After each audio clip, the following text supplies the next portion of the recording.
할렐루야. 네, 반갑습니다. 오늘은 그 12월 둘째 주일로, 해마다 12월 둘째 주일은 우리가 그 청지기 주일로 지킵니다. 우리가 일꾼을 세우고 또 연한이 된 일꾼들이 은퇴하는 그런 주일이 이 청지기 주일이 되겠습니다. 금년에 은퇴하는 우리 권사님 두 분이 계십니다. 우리 조영순 권사님하고 윤광옥 권사님이 은퇴를 하십니다. 윤광옥 권사님은 2부 예배를 고정적으로 참석하시기 때문에 2부 예배 때 은퇴식을 했습니다.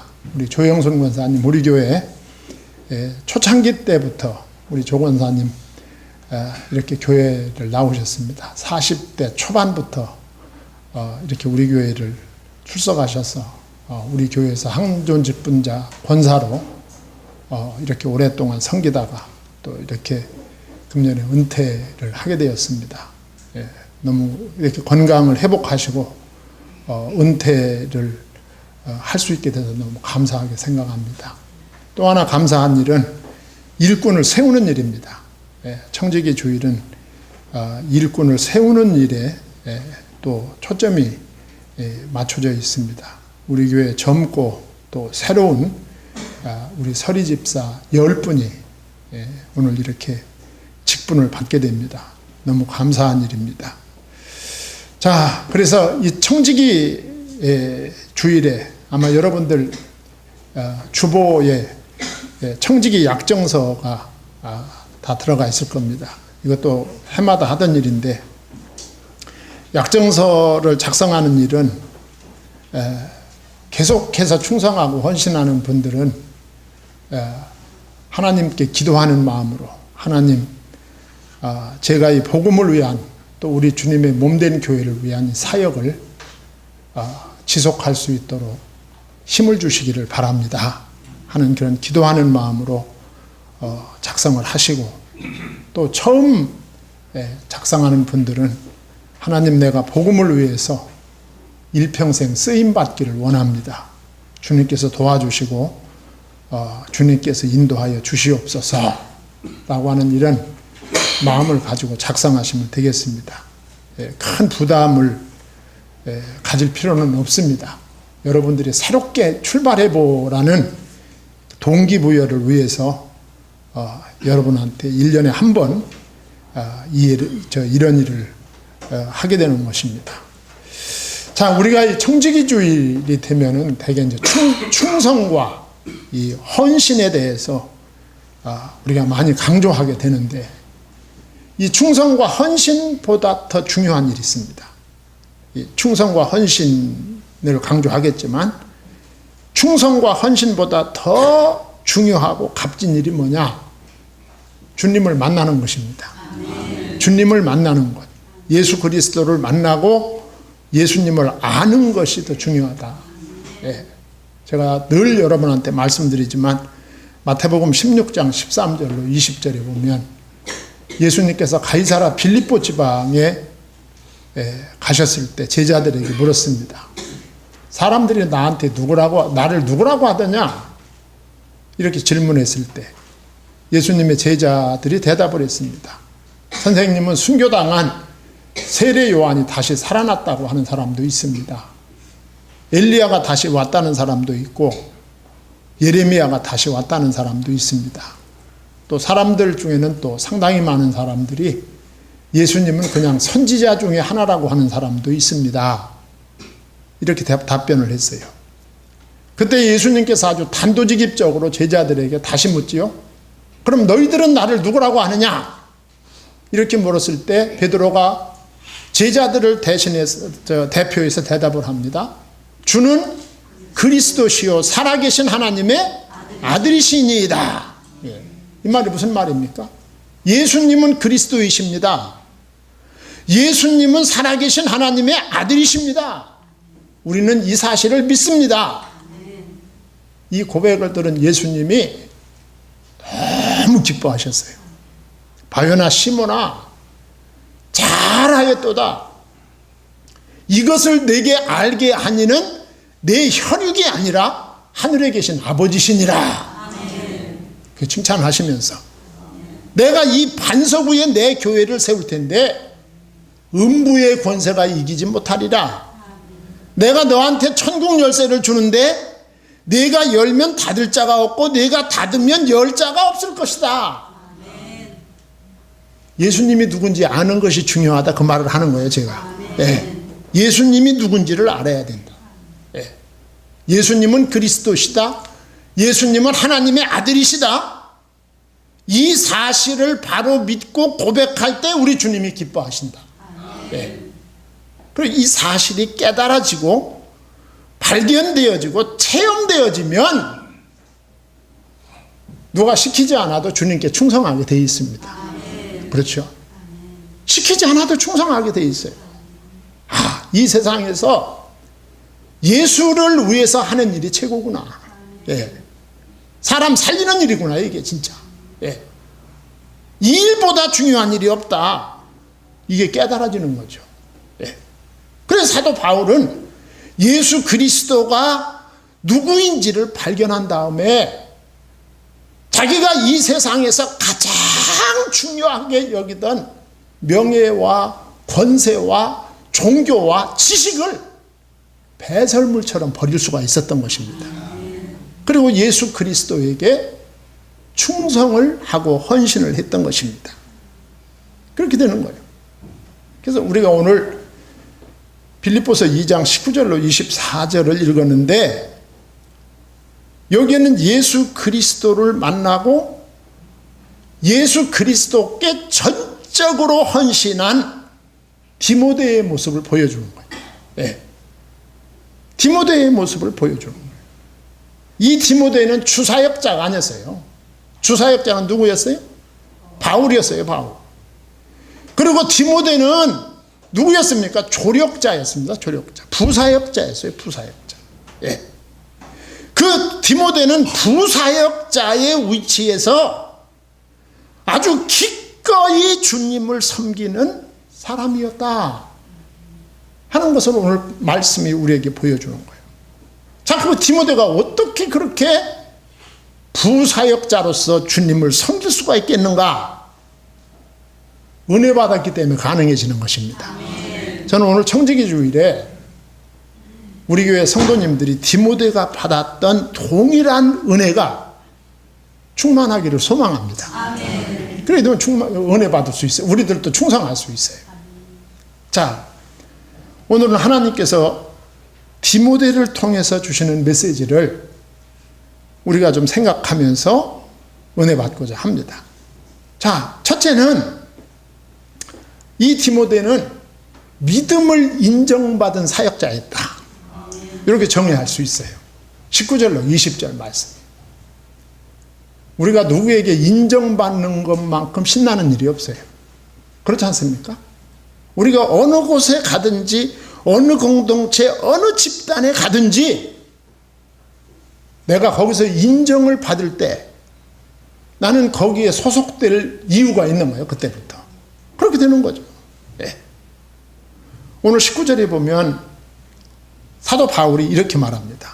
내가 디모데를 속히 너희에게 보내기를 주 안에서 바람은 너희의 사정을 알므로 안위를 받으려 함이니 그랬습니다. 지금 사도 바울이 어디에 있느냐 하면 감옥 속에 있어요. 감옥 속에. 예. 복음을 전하는 것이 법을 어긴 것이 되어가지고 결국 사도 바울이 감옥 속에 갇히게 되었다. 그러니까 이것이 두 가지 측면에서 생각할 수 있어요. 지금 빌립보 교회는 새신자들로만 구성되어 있어요. 새신자. 예. 오래된 신자가 아니에요. 새신자들로만 구성되어 있는 거야. 예. 그런데 이 빌립보 교회가 생긴 지도 얼마 안 됐는데 빌립보 교회를 담임하던 목회자가 붙잡혀서 감옥에 들어갔다 그 말이죠. 그러니까 여러분들 성도들 입장에서 볼 때 얼마나 황당하겠어요. 얼마나. 자기 교회 목회자가 예수님을 전도해서 이제 막 예수님을 믿겠다고 모여왔는데 자기들이 오자마자 목회자가 감옥 속에 들어가고 말았다. 너무너무 안타까운 일을 당하게 된 거죠. 빌립보 교회가. 예. 아마 그 성도들 입장에서 아마 사도 바울에 대해서 많이 염려를 했을 거예요.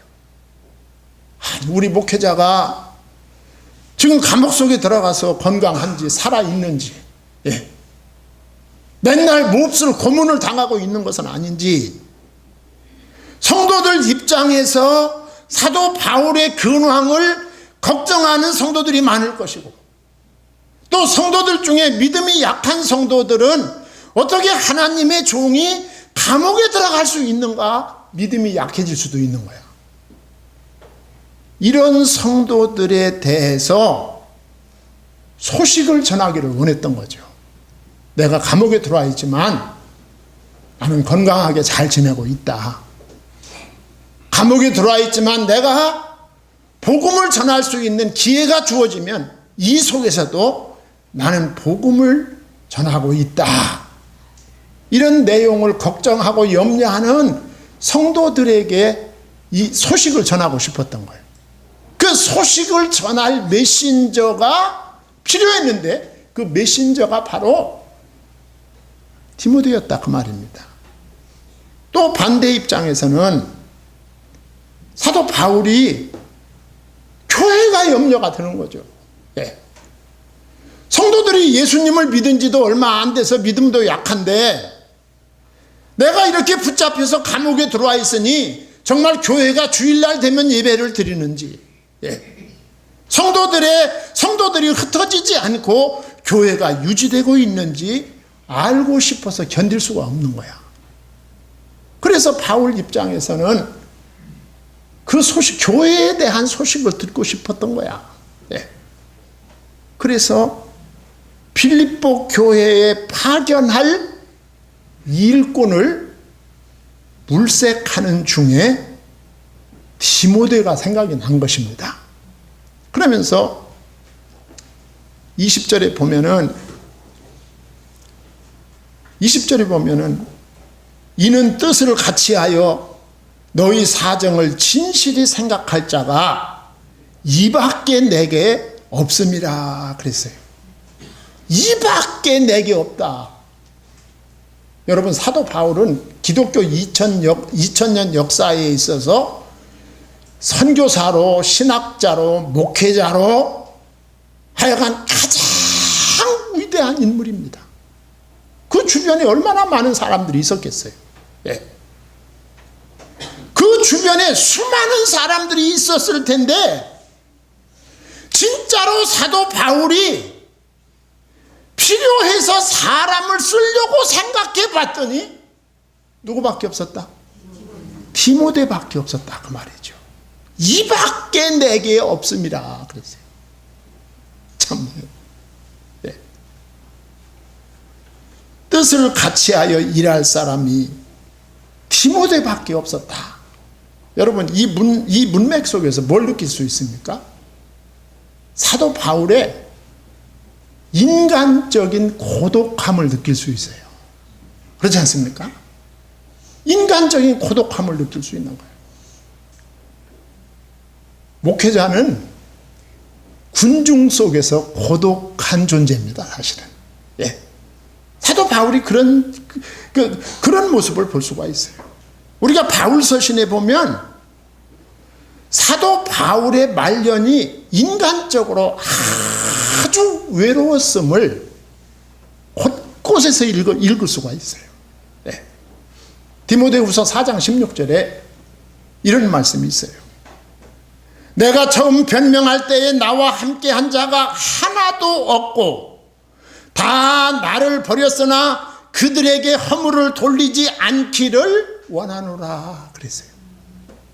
내가 처음 변명할 때, 내가 복음을 전하다가 내가 감옥에서 재판받고 있을 때에 나와 함께한 자가 하나도 없고 나와 함께하던 모든 사역자들이 나를 버리고 다 떠나가 버렸다. 그 얘기를 하고 있어요. 여러분, 가장 가슴 아픈 것이 사람에게 배신당할 때입니다. 다 버리고 나를 떠나갔다 그랬어요.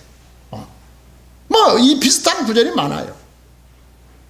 디모데후서 4장 17절에 보면 주께서 내 곁에 서서 나에게 힘을 주심은 나로 말미암아 선포된 말씀이 온전히 전파되어 모든 이방인이 듣게 하려 하심이니 내가 사자의 입에서 건짐을 받았느니라. 내 주변에 있던 사람들이 다 나를 떠나갔지만 주님은 내 곁에 있었다 그 말이에요. 그래서 내가 사역을 지속할 수 있었다. 인간적인 고독함과 외로움을 토로하는 거예요.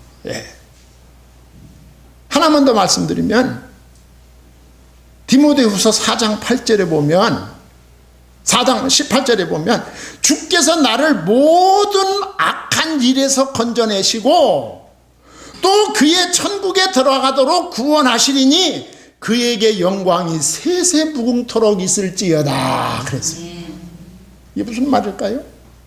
주께서 나를 모든 악한 길에서 건져내시고 사람들 다 나를 버리고 떠난 상황이 악한 상황인 거야 그게. 그 악한 상황에서 하나님이 나를 건져내셔서 천국을 바라보고 일하도록 하셨다 그 말이죠. 성도 여러분, 여러분이 직장이나 사업의 현장에서 또 여러분의 가정에서 생활이 팍팍하고 너무너무 어려울 수 있습니다.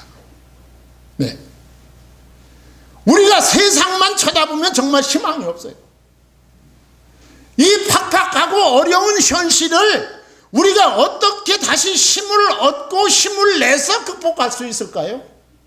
우리의 목적지가 하늘에 있을 때 그게 가능한 거예요.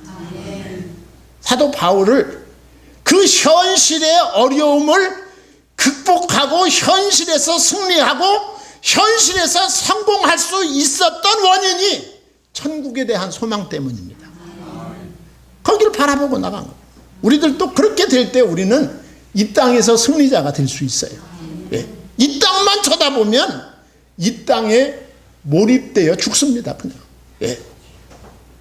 다시 살아날 수 있는 길이 하나님 나라입니다. 하나님 나라.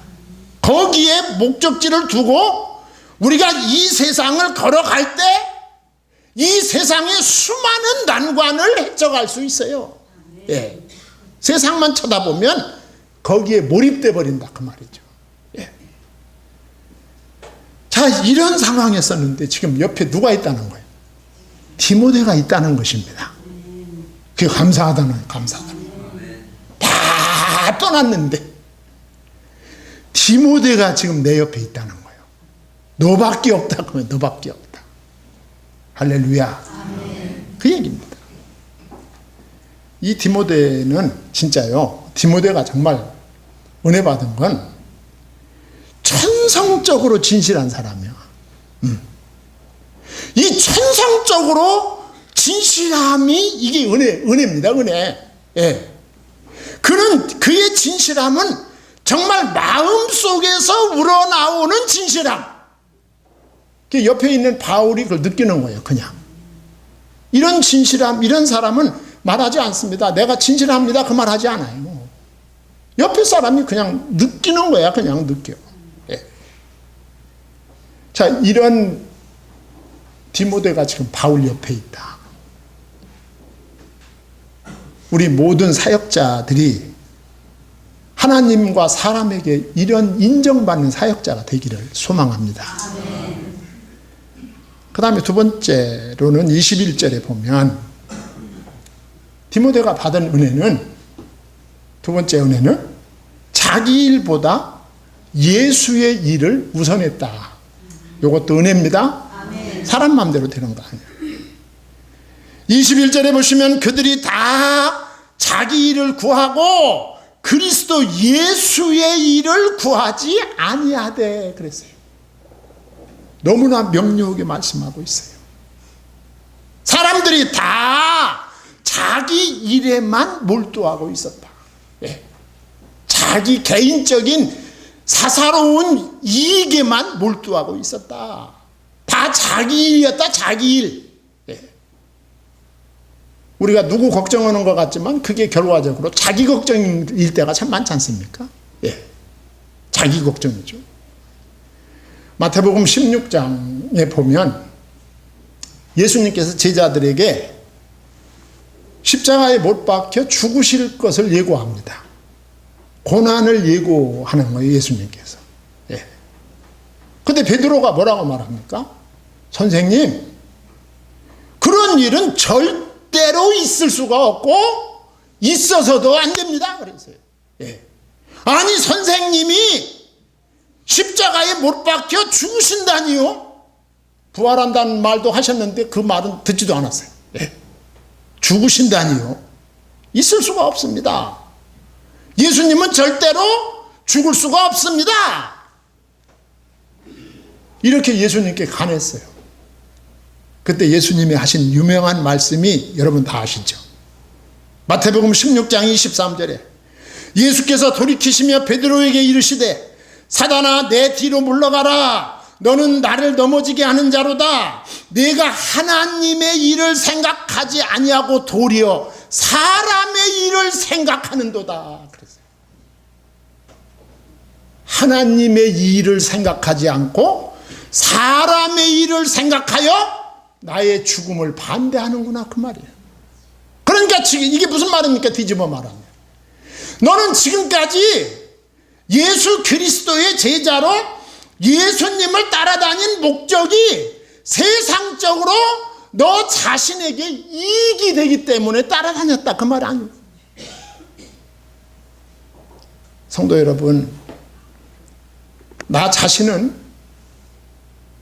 이 청지기 주일에 말입니다. 나 자신은 자기의 일과 그리스도 예수의 일 중에 어디에 우선순위가 있는가 냉철하게 생각해 보시기 바랍니다.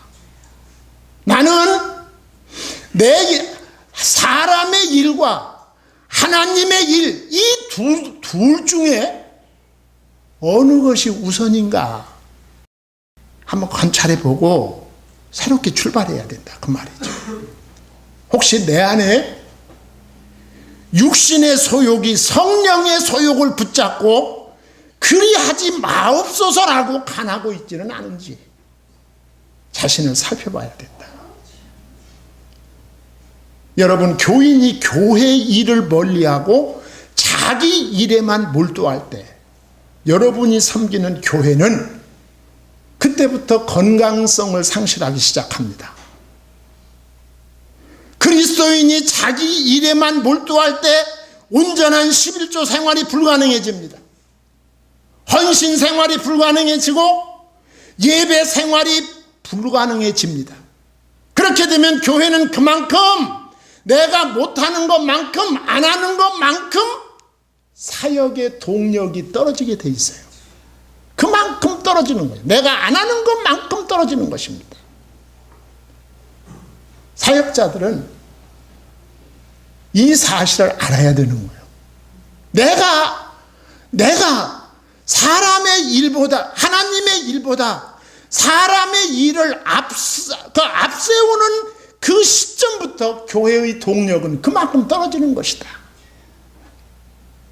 마태복음 28장 18절로 20절에 보면 예수님께서 마태복음 마지막으로 하신 말씀이 예수께서 이르시되 너희는 가서 모든 족속으로 제자를 삼고 아버지와 아들과 성령의 이름으로 세례를 주고 내가 내게 분부한 모든 것을 가르쳐 지키게 하라. 볼지어다 세상 끝날까지 내가 너희와 항상 함께 있으리라. 아멘. 그랬어요. 뭐라고 했어요 거기서? 너희는 가서 그랬어요. 가서 내가 예수님을 영접하고 하나님의 자녀가 됐으면 너는 가야 된다. 가야 돼. 뭐하러? 복음을 전하러 가야 되는 거예요. 그리스도인은 예수 영접하고 하나님의 자녀가 된 순간부터 전도와 선교를 위해서 가든지 보내든지 둘 중에 하나의 의무가 부여되는 거예요. 예수 영접하는 순간. 다 갈 수는 없지 않습니까? 그러니까 주님, 저는 가고 싶은데 갈 수 없으니 나 대신 다른 사람을 보내주십시오 하는 의미가 헌금 생활이 되는 거야, 그게. 예. 자, 중요한 직무를 맡겨 빌립보 교회에 보낼 일꾼을 세우려 했을 때 디모데 외에는 아무도 없었던 안타까운 상황을 설명하는 거야, 오늘 이 말씀이. 예. 주변에 사람이 없었던 게 아니에요. 그 주변에 대부분의 사람들이 많았지만 대부분의 사람들은 자기 일에 바빠서 복음에 헌신하기를 주저하였다. 그러나 바울이 볼 때 너무 감사한 것은 디모데는 달랐다는 것입니다. 그는 주님처럼 자신을 부인하고 주의 일을 앞세웠고, 그는 자신의 유익을 구하는 수많은 유혹을 이겨냈고, 그의 주된 관심은 주께서 주신 사명과 진리와 교회의 유익이었어요. 이기심 없이 봉사하며 자신의 삶을 헌신하는 사람이 드문데 디모데가 이 사역에 동참해 줬다. 너무 감사하다, 그 말입니다. 예. 진실한 그리스도인은 자기의 유익을 구하지 않습니다. 복음을 위해서 우리 주님의 명령을 우선시합니다. 할렐루야. 자, 그러면서 22절로 24절에 보면 세 번째로 디모데가 받은 은혜는 충성된 동역자였다. 그렇게 볼 수가 있어요. 이 디모데는 바울의 분신과 같은 사람이었어요. 네. 그래서 바울은 이 디모데를 아들이라고 그랬습니다. 오늘 본문에도 뭐라고 했어요? 22절 상반절에 디모데의 연단을 너희가 안 하니 자식이 아버지에게 함같이 그랬어요.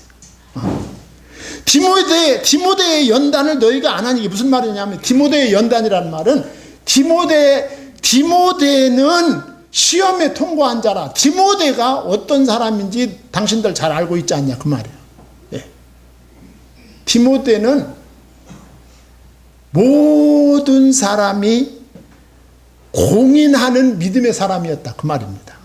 모든 사람이 공인해요. 예. 사도 바울은 고린도전서 4장 17절에 보면 디모데를 아들이라고 그랬어요. 아들. 이로 말미암아 내가 주 안에서 내 사랑하고 신실한 아들 디모데를 너희에게 보내었으나, 이런 표현이 나와요. 그는 심지어 복음을 위해서 사도 바울과 감옥에까지 같이 가 있습니다. 예. 감옥에까지 같이 가 있어요. 히브리서 13장 2절 아들 이상이었어요. 아들 이상. 예. 세상에 어떤 아들이 아버지하고 감옥에 같이 있겠어요. 예. 그리고 바울과 함께 늘 사역을 했습니다. 22절 하반절 나와 함께 복음을 위하여 수고하였느니라. 이게 디모데가 훌륭해서 그랬겠어요?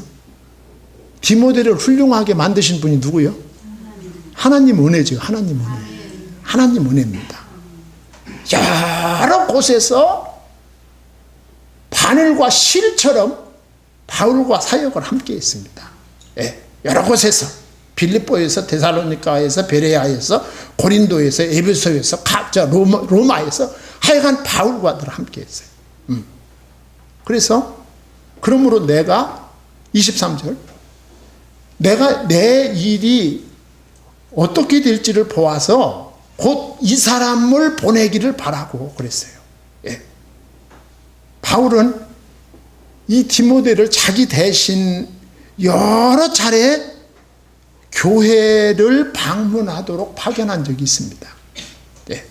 환난을 당하는 데살로니가 교회를 격려하기 위해서 데살로니가에 보낸 적도 있었고, 그 문제가 많은 고린도 교회의 문제를 수습하기 위해서 고린도에 보낸 적도 있었고, 그리고 이제 오늘 본문에서는 빌립보 교회를 신방하도록 성도들에게 내가 디모데를 보내겠다고 추천하는 것을 보게 됩니다. 예. 하여간 디모데는 모든 성도들이 공인하는 충성된 사역자로서의 은혜를 입은 사람이다. 바울은 디모데만 보내는 것으로 만족하지 않았어요. 24절에 보면 나도 속히 가기를 주 안에서 확신하노라 그랬어요. 참된 사역자는 아랫사람만 보내는 것으로 끝내지 않습니다. 본인이 가기를 원하죠. 예. 하나님도 마찬가지입니다. 하나님은 이 땅에 종들만 보낸 것이 아니라 그 마지막에 당신의 아들을 이 땅에 보내셔서 그 아들이 대속제물이 되셔서 세상의 모든 사람을 죄와 저주와 사망에서 해방시킨 하나님이십니다. 하나님의 마음을 사도 바울을 통해서 보여주는 거예요. 바울은 빌립보서 2장 17절 만일 너희 믿음의 제물과 섬김 후에 내가 나를 전제로 드릴지라도 나는 기뻐하고 너희 무리와 함께 기뻐하리니 그랬어요. 성도 여러분, 우리는 이번 청지기 주일에 나는 매사에 나를 위해서 십자가에서 대속의 피 흘려 죽어주신 주님이 우선이 되기를 바랍니다. 그리고 그 다음에 나를 생각하는 정말 신본주의적 그리스도인들로 거듭나게 되기를 주의 이름으로 소망합니다. 기도하겠습니다. 하나님 아버지, 하나님의 은혜와 사랑을 감사드립니다.